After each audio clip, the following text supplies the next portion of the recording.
Snow removal. It's a part of the winter landscape throughout the West, particularly in Colorado and Utah, where snowfall is plentiful.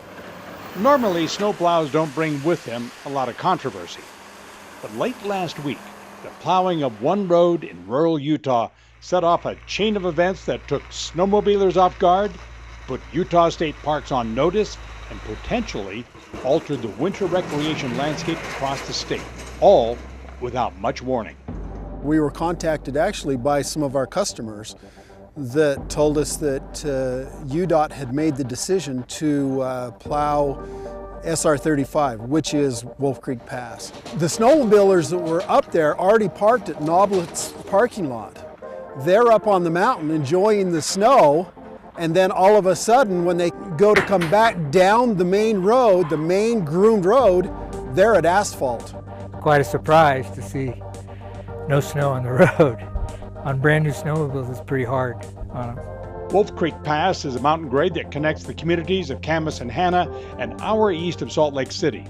Since being paved in the 1990s, the route has never been plowed through the winter and is a part of the Utah State Park's groomed snowmobile complex system. The road was initially closed in early December following the November snowstorms. UDOT posted it, said the road's closed, we're not going to do any winter maintenance, and then the snow quit. And so for most of December there was no additional snowfall, but the road was closed, but people were still using it. So our folks were anxious to get grooming for the snowmobilers.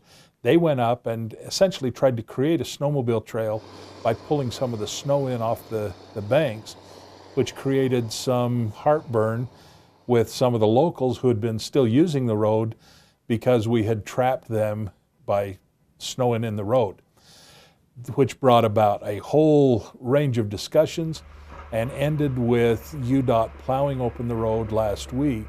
We started making phone calls and actually contacted Mel Brown, who is our representative in the state legislature, to find out what was going on. And then later that day, Mel called us and, to his credit, said, "I'd like to go see what's going on." At that point, the road had already been plowed, though it was still a slick and potentially dangerous trip over the top. This gave the lawmaker a first-hand look at general winter driving conditions along Wolf Creek. The reason State Road 35 hasn't been plowed in the past is due mainly to sheer cost. But for locals on the Hanna and Tabiona side of the mountain, keeping the road open has benefits as well. A lot of people work out that way. It saves time, gas, money, going over the mountain instead of around. It costs me a lot more money every time I have to commute into Salt Lake City area or any other areas in that direction, because I have to go about 125 miles out of my way. I grew up on the other side of the mountain. I'm living out in Salt Lake now, and this is one of my favorite places to snowmobile. I don't think it's financially feasible to open the road. It's never been open as far as I know. You know, I don't know all the numbers, but I bet it's going to cost them $100,000 to plow this road throughout the winter. And potentially much more. Early estimates from the Utah Department of Transportation place the amount over $150,000, not to mention the loss of approximately $15.3 million from snowmobilers no longer having access to the area and taking their business elsewhere. Accommodations could be made through the creation of new parking lots near prime snowmobiling areas, but the question remains if the road plowing benefits for the small communities outweigh those of snowmobiling revenues and public safety on these high mountain passes. I would love to see an impact study done of what the financial benefit is to open the road. It's going to cost taxpayers $100,000 to save them a 30-minute drive. It doesn't add up to me. They keep all the other highways open in the state. Why can't they keep this one open for us too? All of that's in the future, however.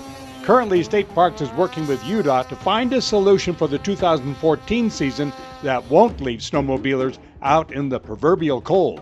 As of this morning, my conversations with UDOT were that they were going to stop plowing. They were going to go back to what they called a soft closure, and I'm still waiting for the news release to come in on that. Now, we're scheduled to get a little bit of snow this weekend. Monday morning, we'll have a conversation with UDOT, and we'll know a little better then what the future holds. We've agreed not to groom SR-35 pending the outcome of this weekend's storm. but as of this morning, they're not planning on doing any more plowing up there. And that should come as good news, at least in the short term, for sledders looking to enjoy the premier riding areas of Wolf Creek Pass. How these current plans will affect future winters along State Road 35, however, is still a complete unknown. For At Your Leisure, I'm Don Dunwell.